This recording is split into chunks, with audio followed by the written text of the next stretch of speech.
Nah, di video kali ini saya akan membahas mengenai testimoni perkuliahan hipnosis dan NLP.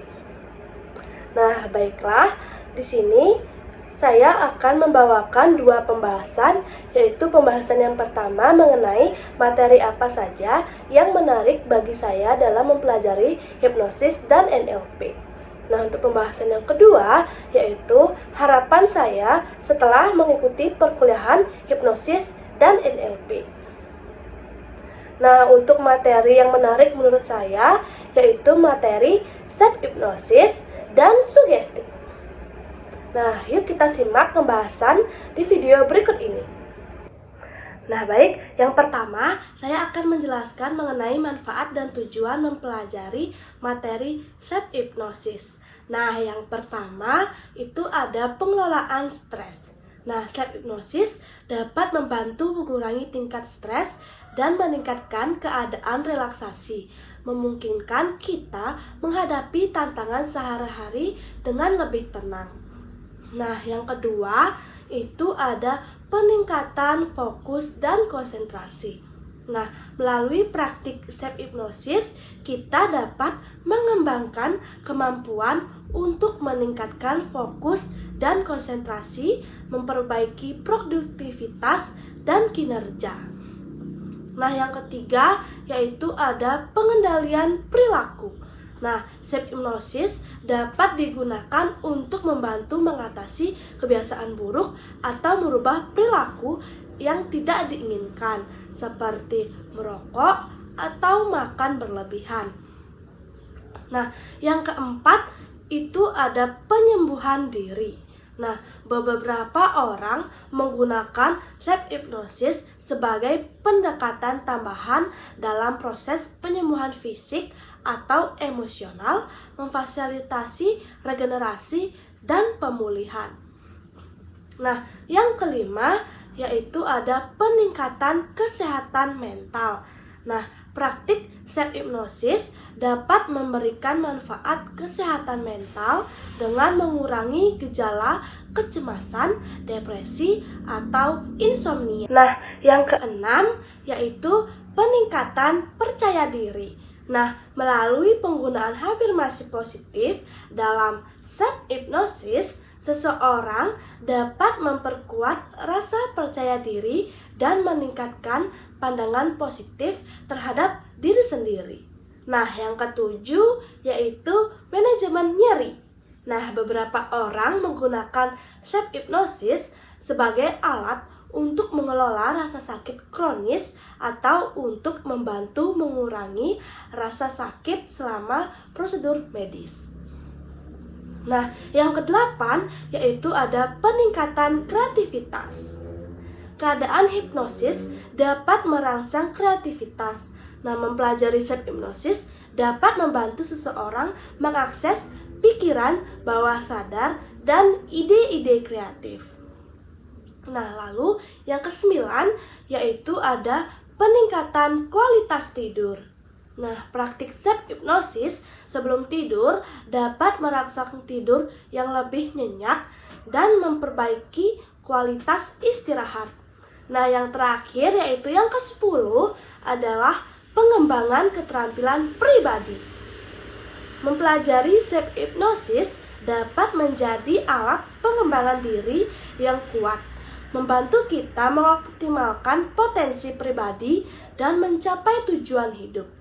Nah, adapun kesimpulan mengenai materi self-hipnosis yaitu, dalam memahami dan menguasai teknik self-hipnosis memungkinkan seseorang untuk mengelola pikiran dan perasaan mereka dengan lebih efektif, menciptakan perubahan positif dalam kehidupan sehari-hari. Nah, yang kedua, saya akan menjelaskan mengenai manfaat dan tujuan mempelajari materi sugesti. Nah, yang pertama itu pengaruh positif pada pikiran. Nah, pemahaman tentang sugesti memungkinkan seseorang untuk menggunakan pengaruh kata-kata dan pikiran positif untuk membentuk pola pikir yang optimis. Yang kedua, yaitu ada perubahan perilaku. Nah, dengan menggunakan sugesti, seseorang dapat mempengaruhi perilaku mereka sendiri atau orang lain dalam membantu mengatasi kebiasaan buruk atau merubah pola perilaku yang tidak diinginkan. Yang ketiga, yaitu ada peningkatan percaya diri. Nah, sugesti positif dapat digunakan untuk memperkuat rasa percaya diri dan mengatasi ketidakpercayaan diri. Nah, yang keempat itu ada manajemen stres. Nah, melalui sugesti yang tepat, seseorang dapat mengelola tingkat stres dan menciptakan rasa kesejahteraan. Nah, yang kelima yaitu ada pemulihan diri. Sugesti dapat membantu dalam proses penyembuhan fisik dan emosional dengan menciptakan mindset positif yang mendukung pemulihan. Nah, yang keenam yaitu ada peningkatan kinerja. Dengan menggunakan sugesti, seseorang dapat meningkatkan kinerja mereka dalam berbagai aspek termasuk pekerjaan, olahraga, atau kegiatan kreatif. Nah, yang ketujuh ada pengembangan potensi pribadi. Memahami prinsip sugesti dapat membantu seseorang mengoptimalkan potensi pribadi dan mencapai tujuan hidup mereka. Nah, yang kedelapan yaitu ada peningkatan kreativitas. Sugesti positif dapat merangsang kreativitas dan membuka pikiran untuk ide-ide baru dan inovatif. Nah, yang kesembilan yaitu ada manajemen berat badan. Sugesti dapat digunakan sebagai alat tambahan dalam program penurunan berat badan, membantu mengubah persepsi tentang makanan dan aktivitas fisik. Nah, yang ke-10 yaitu komunikasi efektif.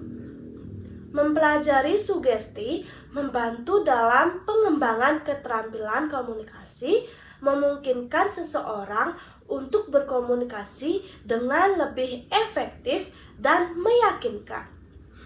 Nah, yang terakhir yaitu yang ke-11 yaitu pengembangan hubungan interpersonal.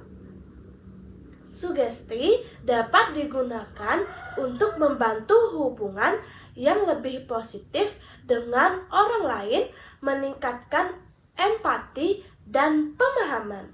Nah, kesimpulan dari materi sugesti yaitu pemahaman dan penerapan sugesti dengan bijak dapat memberikan manfaat yang signifikan dalam mengelola pikiran, perasaan, dan tindakan untuk mencapai hasil yang diinginkan dalam kehidupan sehari-hari.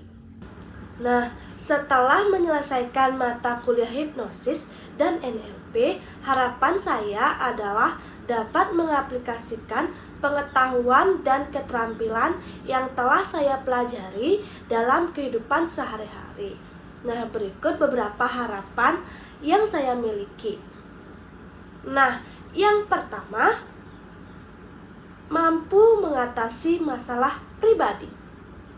Dengan pengetahuan tentang NLP, saya berharap dapat mengaplikasikan teknik-teknik ini untuk mengatasi masalah pribadi saya sendiri, seperti mengelola stres, meningkatkan kepercayaan diri, atau mengubah pola pikir negatif. Nah, yang kedua itu ada mengembangkan hubungan yang lebih baik. Dengan menggunakan teknik NLP, saya berharap dapat memperbaiki kualitas hubungan interpersonal, baik itu dalam hubungan pribadi, pasangan, atau profesional. Saya ingin dapat lebih memahami dan mengkomunikasikan dengan efektif kepada orang-orang di sekitar saya. Nah, yang ketiga yaitu meningkatkan keefektifan diri. Saya berharap dapat meningkatkan keefektifan diri saya sendiri dengan menggunakan hipnosis dan NLP. Hal ini dapat meliputi peningkatan kemampuan belajar, fokus, motivasi, atau kreativitas. Nah, yang terakhir yaitu yang keempat, meningkatkan kualitas hidup. Nah, pada akhirnya harapan utama saya setelah menyelesaikan mata kuliah ini adalah dapat meningkatkan kualitas hidup saya sendiri maupun orang lain. Saya berharap dapat membantu orang untuk mencapai tujuan mereka, mengatasi hambatan, dan hidup lebih bahagia dan produktif. Nah, baiklah, itulah pembahasan mengenai materi yang menarik menurut saya dan harapan saya setelah menyelesaikan mata kuliah hipnosis dan NLP.